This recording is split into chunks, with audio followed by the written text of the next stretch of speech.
नमस्कार दोस्तों, आपके अपने YouTube चैनल S4G लिटरेचर में मैं सुभाष वर्मा आप सभी लोगों का स्वागत करता हूं। दोस्तों, आज के इस वीडियो में हम पढ़ेंगे Norwegian playwright Henrik Ibsen के द्वारा 1881 में लिखी गई प्ले द गोस्ट के बारे में। दोस्तों, 1882 में स्टेज यह प्ले गोस्ट जो था काफ़ी कंट्रोवर्शियल था, जस्ट बिकॉज कि इसमें कुछ ऐसे कंट्रोवर्शियल चीज़ों को ऐड किया गया था जो कि आज तक कंट्रोवर्शियल है, सच एज रिलीजन बेस्ड चीज़ें, prostitution, marital infidelity, viral disease etcetera. अब दोस्तों, जैसा कि आप सभी जानते हैं कि रांची यूनिवर्सिटी सहित झारखंड के हर यूनिवर्सिटी में रूटीन एंड सेंटर अनाउंस हो चुकी है।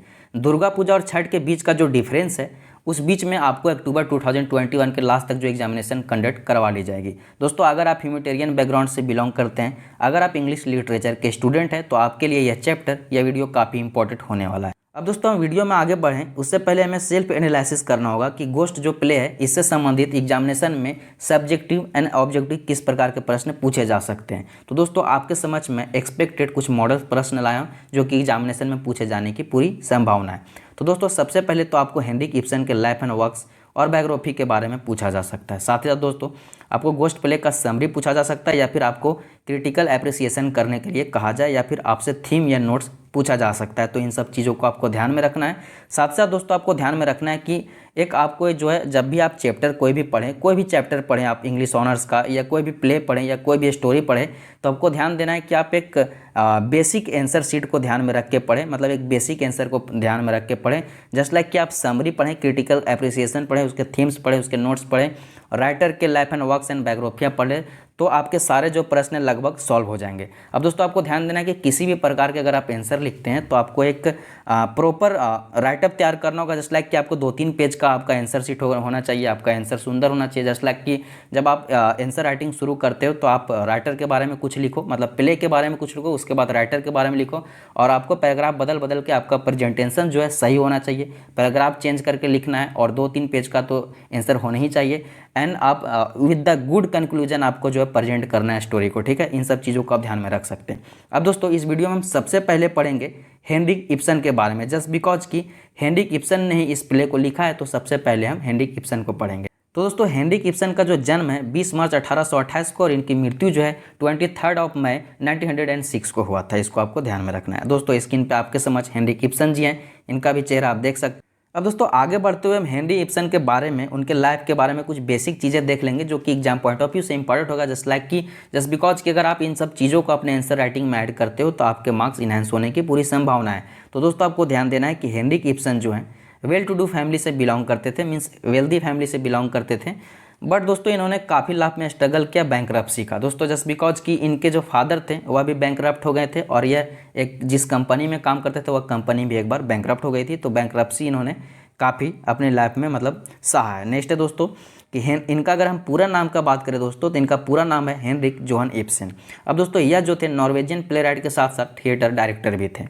दोस्तों, इन्हें one of the founder of the modernism in the theatre माना जाता है। जस्ट मॉडर्न थिएटर का दोस्तों इन्हें वन ऑफ द फाउंडर माना जाता है। साथ ही साथ दोस्तों, इन्हें the father of religion refer किया जाता है, कंसीडर किया जाता है। तो आपको ध्यान में रखना है। साथ ही साथ दोस्तों, वन मोर थिंग कि इन्हें शेक्सपियर के बाद सबसे इन्फ्लुएंशियल प्ले राइट के तौर पे जो इन्हें कंसीडर किया जाता है। तो इन सब चीज़ों को भी आप आंसर राइटिंग में ऐड कर सकते हैं। साथ ही साथ दोस्तों, इन्होंने मात्र 20 वर्ष की उम्र में, 20 वर्ष की आयु में ही अपना फर्स्ट प्ले कैटिलाइन लिखा था, जो कि अनफॉर्चुनेटली अनसक्सेसफुल रहा। उसके बाद दोस्तों, इन्होंने अपने लाइफ में काफ़ी नोटेबल वर्क्स और सक्सेसफुल वर्क्स भी दिए हैं, जो कि काफ़ी चर्चित एंड कंट्रोवर्शियल रहा है। जस्ट लाइक कि the doll house, ghost, the enemy of people and the wild duck, pillars of society. Next दोस्तों, the league of youth, the wild duck, Hedda Gabler. दोस्तों, इन सब चीज़ों को मैं आपको इसलिए बता रहा हूँ कि अगर आप अपने आंसर राइटिंग में इनके नोटेबल वर्क्स और कब पब्लिश हुए हैं, यहाँ पे पब्लिश डेट भी दी हुई है, अगर आप इन सब चीज़ों को ऐड करते हो, तो आपका मार्क्स इन्हेंस करने का और आपकी आंसर जो है एक अच्छी आंसर राइटिंग कंसीडर करने की पूरी चांस हो सकती है। दोस्तों, साथ ही साथ आपको ध्यान देना है कि हेनरिक इब्सन के द्वारा लिखे गए ज़्यादातर जो प्लेस होते थे वो रियलिस्टिक सोशल प्रॉब्लम पे बेस्ड होते थे। तो इन सब चीज़ों को आपको ध्यान में रखना है। अब दोस्तों, वीडियो में आगे बढ़ते हुए चलिए देखते हैं वीडियो का मेन पार्ट, जो कि है गोस्ट प्ले के बारे में। अब हम समरी देखने वाले हैं। तो दोस्तों, सबसे पहले आपको ध्यान देना है कि गोस्ट जो है, इसमें गोस्ट का जो मतलब है यह भूत वूत नहीं है। दोस्तों, इस प्ले में गोस्ट का मतलब है अगेन डूअर्स, अगेन गोवर्स। अब दोस्तों, आपको ध्यान देना है कि अगेन गोवर्स का मीन्स मैं आपको आगे चल के बताऊंगा। उससे पहले मैं आपको बता दूं कि यह जो अगेन गोवर्स है, यह मैं अपने मन से नहीं बोल रहा हूँ, जस्ट बिकॉज कि मैंने गोस्ट प्ले का जो बुक है ऑफिशियल बुक उसको मैंने पढ़ा है, वहाँ पे लिखी हुई थी कि गोस्ट का मतलब है अगेन गोवर्स। अब दोस्तों आपको ध्यान देना है कि गोस्ट का मतलब यहाँ पे बताया गया वैसा व्यक्ति जो कि पास्ट में जीता हो या फिर पास्ट की चीज़ें जो है उसके लाइफ में रिक्रिएट होते हो। तो आपको इस चीज़ को जो है, इस पॉइंट को ध्यान रखना है। अगर आप इस चीज़ को अपने आंसर राइटिंग में कंक्लूड करते हो तो डेफिनेटली आपके जो है वंस अगेन मैं यही कहूँगा कि आपके मार्क्स इनहेंस होंगे। अब दोस्तों वीडियो में आगे बढ़ते हुए सबसे मेन चीज़ हम देख लेते हैं जो कि होते हैं किसी भी टॉपिक, किसी भी प्ले, किसी भी स्टोरी का, वह होता है कैरेक्टर। अगर दोस्तों अगर आप कैरेक्टर और कुछ मेन कीवर्ड अगर आप अपने ध्यान में रखते हो तो आधा मार्क्स जो है या फिर आधा जो कहानी आपके दिमाग में ऐसे बैठ जाती है। दोस्तों गोस्ट जो प्ले है इसके कैरेक्टर लिस्ट में हम सबसे पहला कैरेक्टर देखेंगे मिसेस एल्विंग। अब दोस्तों इनका ओरिजिनल नाम जो हेलेन है। दोस्तों मिसेस एल्विंग जो है विधवा है किनके, कैप्टन एल्विंग के। कैप्टन एल्विंग जो है मर चुके हैं, जो कि किंग के लिए मतलब काम करते थे, लेट कैम्बरलियन थे, कैप्टन थे, तो इसको ध्यान में रखना है। अब दोस्तों नेक्स्ट कैरेक्टर है ऑसवर्ल्ड एल्विंग। अब दोस्तों ऑसवर्ल्ड एल्विंग जो है यह हेलेन एंड एल्विंग का जो है बेटा है, यानी कि मिस्टर एल्विंग एंड मिसेस एल्विंग का यह बेटा है। अब दोस्तों यह जो लड़का है काफ़ी इंडिपेंडेंट बॉय है, पेशे से यह पेंटर है, आर्टिस्ट है, काफ़ी हैंडसम लड़का भी है जो कि पेरिस में रहता है। इस चीज़ को आप ध्यान में रखें। नेक्स्ट कैरेक्टर है दोस्तों पेस्टर मैंडर्स। अब दोस्तों पेस्टर मैंडर्स जो है यह ओल्ड फ्रेंड है हेलेन एल्विंग का। दोस्तों इस प्ले में पेस्टर मैंडर्स को एज ए एक्स कंसीडर किया जा सकता है मिसेस एल्विंग का, जस्ट बिकॉज कि ये इसका पुराना फैमिली फ्रेंड है जो कि अब वर्तमान में इसका मदद कर रहा है। एक बार की बात है दोस्तों कि मिसेस एल्विंग जो है पेस्टर मैंडर्स के साथ भाग भी गई थी, जस्ट लाइक कि पेस्टर मैंडर्स अच्छा व्यक्ति था तो उसको वापस अपने पति पे जाने के लिए समझाया बुझाया। इस चीज़ को मैं जो है आपको आगे चल के स्टोरी में बताऊंगा। नेक्स्ट हमारा कैरेक्टर है दोस्तों जैकब इंगस्टैड और रेजिना इंगस्टैड। अब दोस्तों आपको ध्यान देना है कि जैकब इंगस्टैड जो है कारपेंटर है पेशे से। इसके बारे में आपको विस्तृत रूप से आगे चल के कहानी में बताया जाएगा क्योंकि इसका भी रोल कहानी में काफ़ी है। नेक्स्ट है दोस्तों रेजिना इंगस्टैड। अब दोस्तों रेजिना इंगस्टैड जो है वह तो जैकब इंगस्टैड की बेटी है कहानी में सबसे शुरू में। उसके बाद जब कहानी आगे बढ़ती है दोस्तों तो पता चलता है कि रेजिना इंगस्टैड जो है वह कैप्टन एल्विंग की जो है नाजायज बच्ची है, जो कि उसके घर में काम करने वाली मेड के थ्रू जन्म ली थी। तो इस चीज़ को आपको ध्यान में रखना है। अब दोस्तों वीडियो में आगे बढ़ते हुए चलिए हम देख लेते हैं कुछ कीवर्ड्स जो कि एग्जाम पॉइंट ऑफ व्यू से इंपॉर्टेंट होगा और कहानी को अच्छे से समझने के लिए भी आपके लिए इंपॉर्टेंट होगा। तो दोस्तों इस क्रम में सबसे पहले हम देखेंगे कैप्टन एल्विंग मेमोरियल। दोस्तों कैप्टन एल्विंग मेमोरियल जो है यह जो मिसेस एल्विंग है वह बनवा रही है अपने पति के उस नाजायज़ पैसे से या फिर उसके द्वारा कमाए गए पैसे से। मीन्स दैट कि वह एक स्वाभिमानी औरत है जो कि अपने मतलब अय्याश पति के पैसों का यूज नहीं करना चाहती है, तो उसके सारे बचे पैसे और फंड से जो है कैप्टन एल्विंग मेमोरियल बनवा रही है, जो कि एक प्रकार का ऑर्फेनेज और एसाइलम है दोस्तों। और इस वर्ड को आप याद रखें, ऑर्फेनेज जो है कहानी में काफ़ी बार आएगा। इसका मतलब अनाथालय और या आश्रय गृह होता है, असाइलम आपको ध्यान में लेके चलना है। तो इस चीज़ को आप ध्यान में हमेशा रखें क्योंकि कहानी जो पूरी है वह कैप्टन एल्विंग मेमोरियल के इर्द गिर्द ही घूमती है। नेक्स्ट वर्ड है दोस्तों सीमन। अब दोस्तों सीमन जो है इसका मतलब तो होता है नाविक, परंतु कहानी में इस वर्ड का काफ़ी इंपॉर्टेंस है दोस्तों।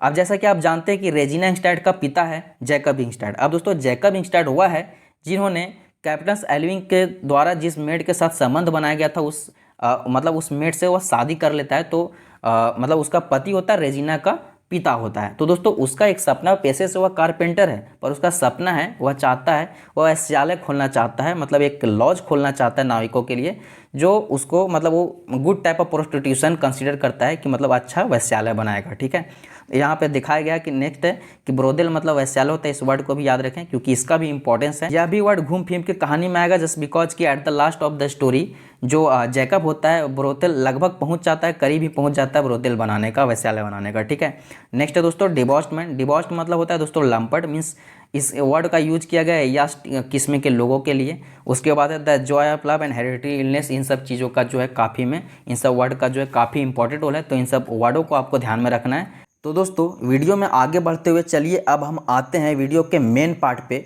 हेनरिक इब्सन के द्वारा लिखी गई प्ले गोस्ट के समरी पे। गोस्ट की पूरी कहानी अब हम पढ़ने वाले हैं। तो दोस्तों सबसे पहले तो हमें ध्यान देना है कि यह play ghost is a set in the late 19th century Norway in the wealthy well to do household of the Alvings family. ठीक है, आपको ध्यान में रखना है। अब दोस्तों कहानी कुछ इस प्रकार शुरू होती है कि जैकब इंगस्टैड जो है जो पेशे से कारपेंटर है, गार्डन में अपनी बेटी रेजिना से बात करने के लिए प्रवेश करता है।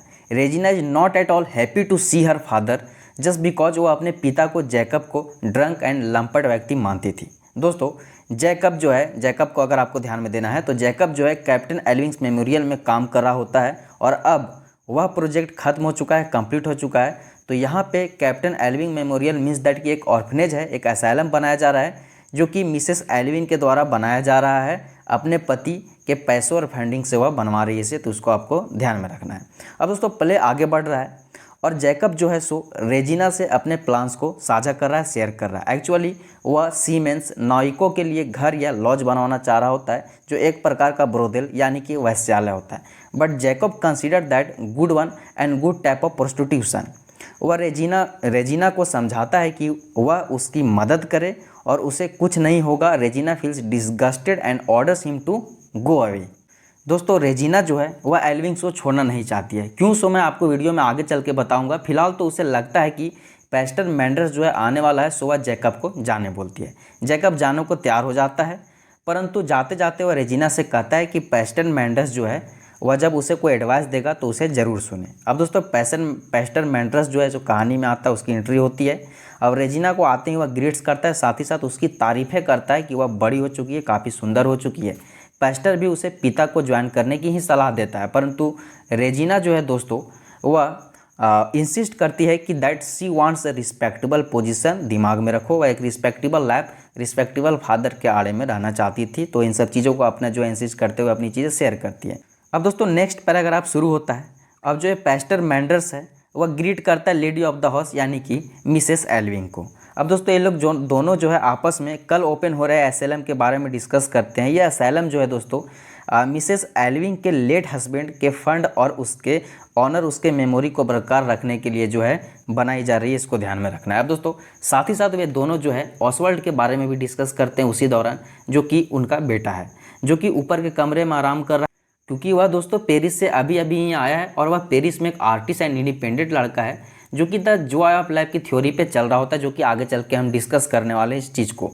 अब दोस्तों प्ले चल रहा है, कन्वर्सेशन चल रही है। अब इसी बीच प्ले में यह बताया जाता है कि pastor Manders and Mrs Alving जो है, हेलेन जो है, two of them love to each other. वह दोनों लवर हैं, एक दूसरे को प्यार करते थे और प्यार करते हैं। अब दोस्तों मिसेस एल्विंग जो है, जो हेलेन जो है, उसने अपना कर्तव्य निभाया था और उसने जो है कैप्टन एल्विंग से शादी की थी, परंतु वह बदमिजाज व्यक्ति था, लंपट था, अय्यास प्रकार का व्यक्ति था जो उससे प्यार न करते हुए उसे छोड़ दिया था और दूसरों के साथ संबंध बनाता था।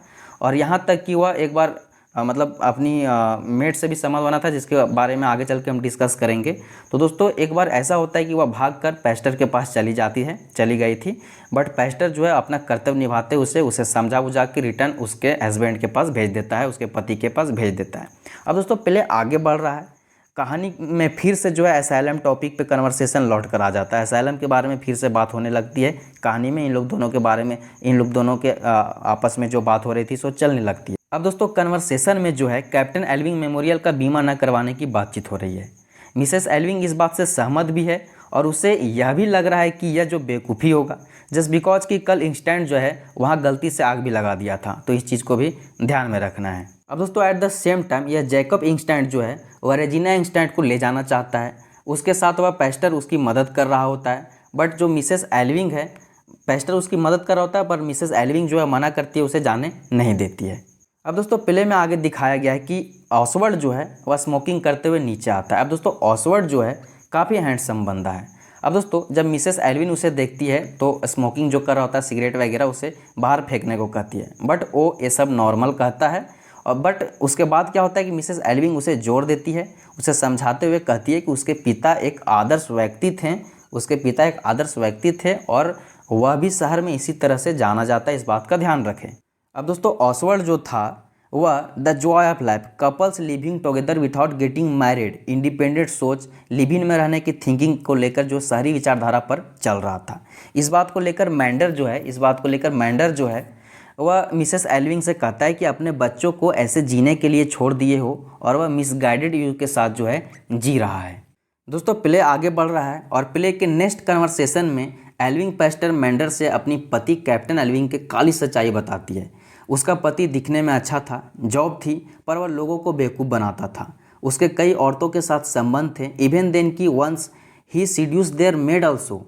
और फिर इन बड़े लोगों ने अपनी इज्जत बचाने के लिए अपनी मेड को कुछ पैसे एंड लालच देकर किसी और के साथ शादी करवा दी, दूर भेज दिया। बाद में रेजिना जन्म ली, जिसे सब मेड एंड जैकब की बेटी समझते थे, जो कि वास्तव में कैप्टन एल्विंग की मेड के साथ बने संबंध से उत्पन्न हुई थी। साथ ही साथ दोस्तों मिसेस एल्विंग जो है, हेलेन जो है, पैस्टर मैंडर्स को बताती है कि उसने अपनी पूरी जीवन एल्विंग के मरने तक उसका देखभाल किया, उसके सारे पैसों को ऑर्फनेज फंड में कन्वर्ट करके ऑर्फनेज बनाने में लगा दी, अपने और अपने बच्चे ओवरवर्ल्ड के लिए खुद के पैसों की यूज की, जीवन जी, और कल जब मेमोरियल ओपन हो जाएगा तो वह फ्री हो जाएगी। दोस्तों इन्हीं सब कन्वर्सेशन के बीच इतने में ही उन्हें बगल के रूम में बन रहे ऑसवर्ल्ड एंड रेजिना के बीच का संबंध सुनाई देता है। उनके रिलेशनशिप का पर्दाफाश होने पे पैस्टर एंड मिसेस एल्विंग जो है डिस्कस करते हैं कि what to do and what to not do, और वह अपने पास्ट मेमोरी दोहराने पे चिंतित होती है। एंड दोस्तों आफ्टर ऑल जब पूरी कन्वर्सेशन खत्म हो जाती है, कन्वर्सेशन एंड हो जाती है, जब सब लोग चले जाते हैं, तो ओवरवर्ल्ड जो है अपनी माँ हेलेन से अपनी पर्सनल चीज़ें शेयर करते हुए उन्हें यह बताता है कि he is not tired from any ordinary illness, rather his mind is broken and he can not walk. He went to a doctor who told him he had been sick since birth with a hereditary illness। अब दोस्तों overall जो है था वह हमेशा से अपने पिताजी को महान समझता था, और इस जो उसको हेरिडिकल बीमारी थी, इलनेस थी, उसको दोस्तों वह हमेशा जो था अपनी शहरी independent life, free way of life को समझता था, उसकी वजह को अपने फ्री ऑफ लाइफ को समझता था, जो कि उसके बहुत औरतों के साथ उसके भी संबंध थे। और दोस्तों इनफैक्ट के अभाव में जो है वह बर्बाद हो चुका था, अपना सेंस गंवा चुका था, बच्चा हो चुका था, स्थिति वर्ष हो गई थी। दोस्तों कहानी खत्म होने को है। अब दोस्तों आपको ध्यान देना है कि कहानी जो है खत्म होने को है। अब मिसेस एल्विंग उर्फ हेलेन जो है काफ़ी नाराज स्टन हो चुकी है। वह सारी चीज़ें जिससे वह दूर भागती रही पूरी ज़िंदगी, सब रिपीट हो रहा है। न सिर्फ उसका बेटा अपने बाप की तरह मेड से रिश्ता बनाया, बल्कि सेक्सुअल डिजीज का शिकार भी बन चुका है। अब दोस्तों हेलेन जो है इससे रहा नहीं जा रहा है, ठीक है। वह ओवरऑल एंड रेजिना को उनके स्टेप सिस्टर ब्रदर रिलेशनशिप और उनके पिता की सच्चाई बताने ही वाली थी कि पता चला कैप्टन एल्विंग मेमोरियल जलकर खाक हो चुका है। दोस्तों एक्ट 3 में जो है वह असाइलम कंप्लीटली बर्न डाउन हो चुका है। दोस्तों कैप्टन एल्विंग मेमोरियल के जल जाने के बाद ऑसवर्ल्ड जो है काफ़ी सैड हो जाता है, अपसेट हो जाता है। ये upset because he claims that everything of his father's memory will burn and burn down. And then finally Mrs Alving जो है उसे उसके पिता के सच्चाई, उसके कैरेक्टर के बारे में बताती है, that his father lived a terrible life and passed with a sexual disease. और दोस्तों साथ ही साथ मिसेस एल्विंग जो रेजिना को भी उस ट्रूथ के बारे में बताते हुए और कैप्टन एल्विंग एंड ऑसवर्ल्ड के संबंध के बारे में बताते हुए बताती है कि उसका क्या संबंध है ऑसवर्ल्ड से और क्या संबंध है कैप्टन एल्विंग से, ठीक है।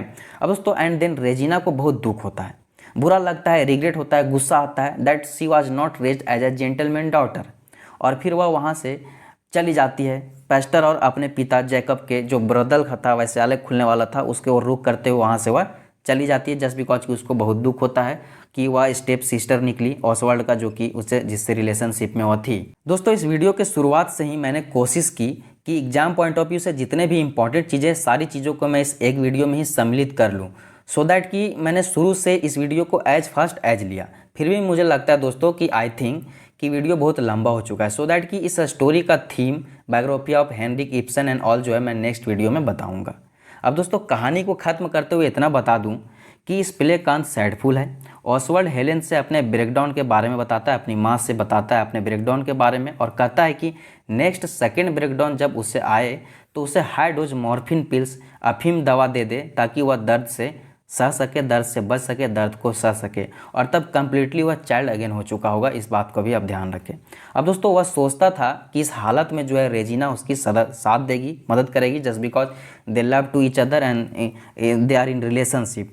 परंतु दोस्तों वह जो है रिस्पेक्टफुल लाइफ चाहती थी, और दोस्तों वह इसके साथ इसलिए थी जस्ट बिकॉज कि वह एक अमीर हैंडसम लड़के के चक्कर में थी, और उसे वह एक मतलब अच्छा फैमिली चाहिए था, मीन्स रिस्पेक्टफुल लाइफ चाहती थी, just because she is in relationship with him. But दोस्तों अब वह जा चुकी थी। अब दोस्तों प्ले खत्म हो रहा है और यह प्ले का लास्ट पैराग्राफ है। अब दोस्तों मिसेस एल्विंग जो है पूरी टूट चुकी है, पूरी उदास हो चुकी है, सब कुछ जो है उसके साथ रिपीट हो चुका है, रिक्रिएट हो चुका है। अब दोस्तों लास्ट घड़ी है, लास्ट प्ले का लास्ट पैराग्राफ है, इसमें उसके जो एंड कर रहा है, एंडिंग कुछ इस प्रकार है दोस्तों कि कुछ दिनों बाद लगातार बारिश वाली रात आने वाली है। अब दोस्तों वह प्ले वन लाइन कुछ इस प्रकार है दोस्तों कि कुछ दिनों बाद लगातार बारिश वाली रात है, सुबह होने को ही थी, and Oswald asked to see the sun but something has happened and his tone is dull and lifeless. अब दोस्तों वह जब घटना घटती है तो हेलेन वहीं पे है, हेलेन के हाथ में पिल्स है, वह सोच रही है पिल्स हाथ में लेके कि what to do and play end friends. Play कुछ इस प्रकार खत्म हो चुकी है दोस्तों, प्ले ऑलरेडी खत्म हो चुकी है, तो प्ले कुछ इस प्रकार ही अचानक से खत्म हो जाती है। इस चीज़ को आपको ध्यान में रखना है। अब दोस्तों एट लास्ट इस प्ले के खत्म होने के साथ साथ मैं भी एग्जॉस्ट हो चुका हूँ दोस्तों। रात के 2:30 बज चुके हैं, वीडियो को अपलोड करते करते 3 साढ़े 3 बज जाएगी दोस्तों, काफ़ी रात हो चुकी है। और इस वीडियो में काफ़ी मेहनत लगी, जस्ट बिकॉज कि मैं इस टाइप की वीडियो नहीं बनाता हूँ, यह मेरा पहला वीडियो है दोस्तों। एक्चुअली हम जो है study for goals, S4J study for goals के नाम से हमारा एक ऑफिशियल यूट्यूब चैनल है, जहाँ पे Jharkhand current affair and Jharkhand GK वगैरह पढ़ाई जाती है, प्रैक्टिस सेट वगैरह दी जाती है दोस्तों। वह जो चैनल है डेडिकेटेड है JPSC एंड JSSC स्टूडेंट के लिए, जहाँ पे JPSC एंड JSSC के जो एग्जामिनेशन की प्रिपरेशन बिल्कुल फ्रीली करवाई जाती है, जो कि हमारा एक टीम है, S4G टीम है, उसके द्वारा करवाया जाता है, जिसमें विभिन्न प्रकार के टीचर हैं। 2018 बैच के सभी इंस्पेक्टर हैं, MBBS डॉक्टर्स हैं, मैम्स हैं, और टेट पास की हुई मैम्स वगैरह हैं। तो ठीक है, तो दोस्तों वहाँ पे जो है S4J study for goals channel पे JPSC JSSC का प्रिपरेशन करवाया जाता है, तो वहाँ पे मैं भी पढ़ाता हूँ।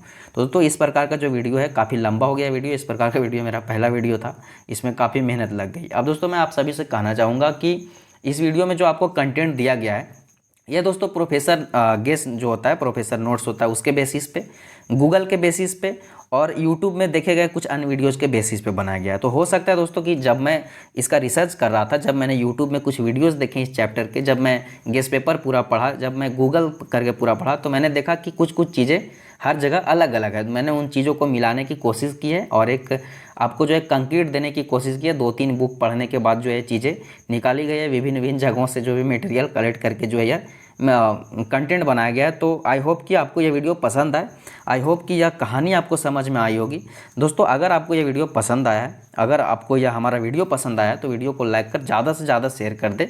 और अगर आप हमारे चैनल पे नए हैं तो चैनल को सब्सक्राइब कर ऑब्वियसली बेल आइकन दबा दें, ताकि चैनल पे आने वाले जो है अन्य वीडियोज़ की नोटिफिकेशन आपको निरंतर प्राप्त होती रहे।